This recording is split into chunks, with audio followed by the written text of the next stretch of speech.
TDP నాయకులు రాజకీయంగా ఎదుర్కోలేక తనపై భారీ కుట్ర చేస్తున్నారని ప్రొద్దుటూరు ఎమ్మెల్యే రాచమల్లు శివప్రసాద్ రెడ్డి తెలిపారు. కడపకు చేరుకున్న ఎమ్మెల్యే రాచమల్లు జిల్లా ఎస్పీ సిద్ధార్థ కౌశల్ను కలిసి పలు అంశాలపై ఫిర్యాదు చేశారు.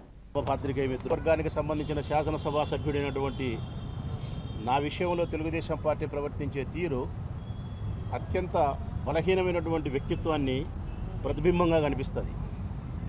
ఏంటంటే రాజకీయంగా తెలుగుదేశం పార్టీ వైఎస్ఆర్ కాంగ్రెస్ పార్టీని ఎదుర్కోలేక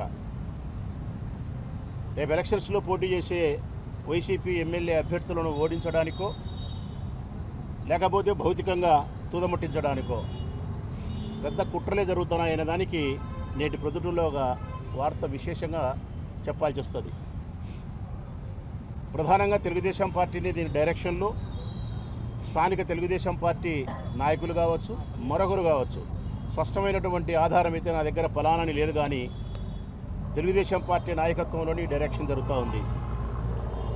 ఒక 20 రోజుల కిందట నా ఫోన్ను హ్యాక్ చేయమని చెప్పి ఆస్ట్రేలియాలో ఉండే హ్యాక్ చేసే ఒక సంస్థకు 50 లక్షల రూపాయల డీల్ కుదుర్చుకున్నారు.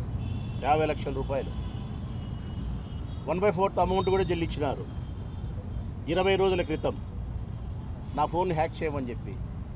నాకు సంబంధించిన కాల్ డేటా కావచ్చు, రెగ్యులర్గా నేను మాట్లాడే ఫోన్ రికార్డింగ్ కావచ్చు, నా వాట్సాప్ కావచ్చు, చాటింగ్ కావచ్చు, వీడియో కాల్స్ కావచ్చు, నా మొబైల్లో ఉండే ఫోన్లో ఉండే ఫొటోస్ కావచ్చు, ఇంకా నా ఫైనాన్షియల్ మ్యాటర్ దాంట్లో ఏమన్నా డాక్యుమెంటేషన్ ఉంటే అది కావచ్చు, ఏదైనా రెగ్యులర్గా ప్రొద్దుటూరు ఎమ్మెల్యే మాట్లాడే ప్రతి మాట ప్రతి కదలిక మాకు తెలియాలి అని చెప్పి ఆస్ట్రేలియాలో ఉండే ఒక సంస్థకు 50 లక్షల రూపాయలతో డీల్ కుదుర్చుకొని 1/4 చెల్లించినారు.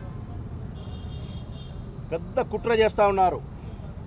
ఈ కుట్ర యొక్క ఆంతర్యము భౌతికంగా తుదముట్టించాలనే, రాజకీయంగా తుదముట్టించాలనే, సామాజికంగా మా గౌరవాన్ని భగ్నపరచాలనే, లేకుంటే మా వ్యక్తిగతమైన జీవితాన్ని తెలుసుకొని ఏమి చేద్దామని.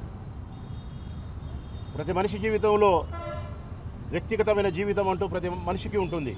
భార్య, పిల్లలు, వారి కుటుంబ విషయాలు, రాజకీయాలలో మా పార్టీకంటూ కొన్ని విషయాలు, కొన్ని సమాచారాలు ఉంటాయి.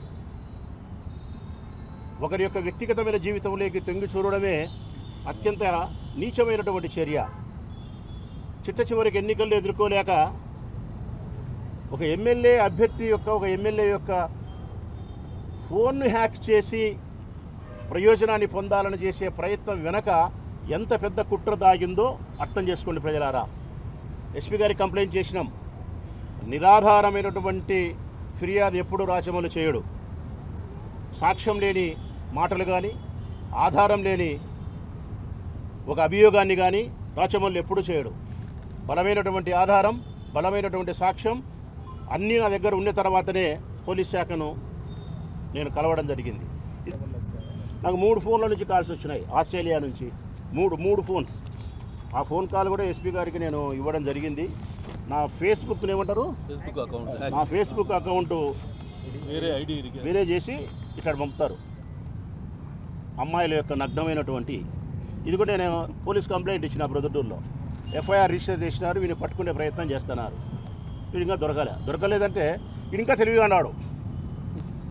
తెలివిగా ఉన్నాడు. పోలీసుల కంటే ఇంకా తెలివిగా ఉన్నారు. టెక్నాలజీ మీరిపోయింది. ఇట్లాంటి ఫోటోలు ఒక ఎమ్మెల్యేకి సంబంధించినటువంటి దానిలో నుంచి అమ్మాయిలకు సంబంధించి నగ్నమైనటువంటి ఇటువంటి పంపిస్తే ఏమనుకుంటారు? సైబర్ నేరగాళ్ళు రెగ్యులర్గా డబ్బులు టార్గెట్ చేసి అందరికీ ఇలాంటివి చేస్తుంటారు. మీరు రాజకీయంగా చెప్పడానికి మీ దగ్గర సరైన ఆధారం? నేను అదే చెప్తాను కదబ్బా. నాకు పలానా లోకేష్ చేసినాడు, పలానా ప్రవీణ్ చేసినాడు, వరదాడి చేసినాడు అని చెప్పి నేను చెప్పలే. అది వాళ్ళైతే చెప్తారు. తెలుగుదేశం పార్టీ వాళ్ళు అయితే అటు అబద్ధాలు చెప్తారు. నేను అబద్ధం చెప్పేది నాకు ఇష్టం లేదు కాబట్టి ప్రత్యక్షంగా ప్రస్ఫుటంగా ఫలాని వ్యక్తి నా పైన హ్యాకింగ్ చేసే ప్రయత్నం చేసినాడని చెప్పి నేను అబద్ధం చెప్పలేను. కానీ ఈ ప్రపంచంలో నాకంటూ ఉండే శత్రువులు ఎవరైనా ఉండారంటే ఫైనాన్షియల్ మ్యాటర్స్ లేవు, కుటుంబ కలహాలు లేవు, మరి ఇతర కారణాలు లేవు. రాజకీయ శత్రువులు మాత్రమే. అది వారికి నేను శత్రువును, నాకు వారు రాజకీయ ప్రత్యర్థులు మాత్రమే. తెలుగుదేశం పార్టీకి సంబంధించిన నా రాజకీయ ప్రత్యర్థులే నా మీద ఇటువంటి కుట్ర చేస్తూ ఉంటారనేది నా అభియోగం.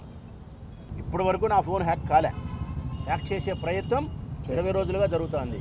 నాకు తెలిసి నేను కంప్లైంట్ ఇచ్చిన, నాకు తెలిసి మీకు సమాచారం ఇచ్చిన, ప్రజలకు తెలియజేస్తాను. అంతే కదా. తెలుగుదేశం పార్టీ అధికారంలోకి వస్తుందన్న నమ్మకం ఆయనకు ఉండడం చేత ఏదైనా తనకు ఉన్నతమైనటువంటి స్థితి కలుగుతుందనే స్వార్థంతో ఆయన ప్రయాణం చేసినవాడే. అంతకుమించి ఏమీ లేదు. అందులో ఆయన మీద నాకు గౌరవం ఉన్నది. అందుకే ఇప్పుడు గౌరవంగానే మళ్ళీ నేను ఆయన అడుగుతా ఉన్నా, ఎందుకు వచ్చినాడు, ఎందుకు పోయినాడు? అది అది దట్స్ రైట్, కరెక్ట్గా వచ్చినావు దారికి. ఇది ఇప్పుడు తెలిసిందే, 4 ఏళ్ల ముందు తెలియదా? ఎమ్మెల్సీ పదవి తీసుకునేప్పుడు తెలియదా? ఇంత మేధావి నువ్వు. 4 ఏళ్ల ముందు నుంచి సంక్షేమ ఫలాలతోనూ మరొక ఫలాలతోనూ ప్రభుత్వం ఏమవుతుందని తెలిసి ఇప్పుడు దింపుడు కాలాల కాడికి వచ్చిన తర్వాత ఇది అరాచక పాలన అంటే నీది అరాచకమైన బుద్ధి,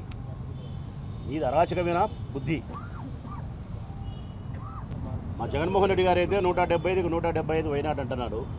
మా వాళ్ళందరూ కూడా ముఖ్యమంత్రి గారు చెప్తున్నారు కాబట్టి 175 వస్తాయని చెప్పి అనొచ్చు. కానీ లోపల ఎవరైనా మాట్లాడినప్పుడు ఇది ప్రజాస్వామ్య దేశము, కొంతమందికి మేము నచ్చుతాం, కొంతమందికి నచ్చకపోవచ్చు. నా వ్యక్తిగత అభిప్రాయం అయితే 130 సీట్లకు ఎట్టి పరిస్థితుల్లో తగ్గవని అనుకుంటాను. పార్టీ నుంచి ఇప్పుడు కొంతమంది ఫిరాయింపులు వెళ్ళిపోయే వాళ్ళు బయటికి వెళ్ళిపోతున్నారు. ఒకరో ఇద్దరు ముగ్గురు 4 5 మంది మా వాళ్ళు వెళ్ళిపోతారు.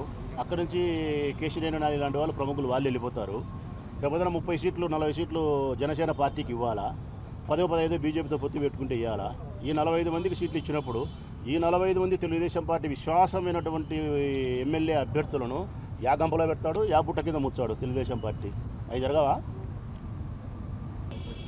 మాకు నష్టం లేదు, టీడీపీకి లాభం లేదు. చివరికి చెప్పాలంటే షర్మిలమ్మకు కూడా లాభం లేదు.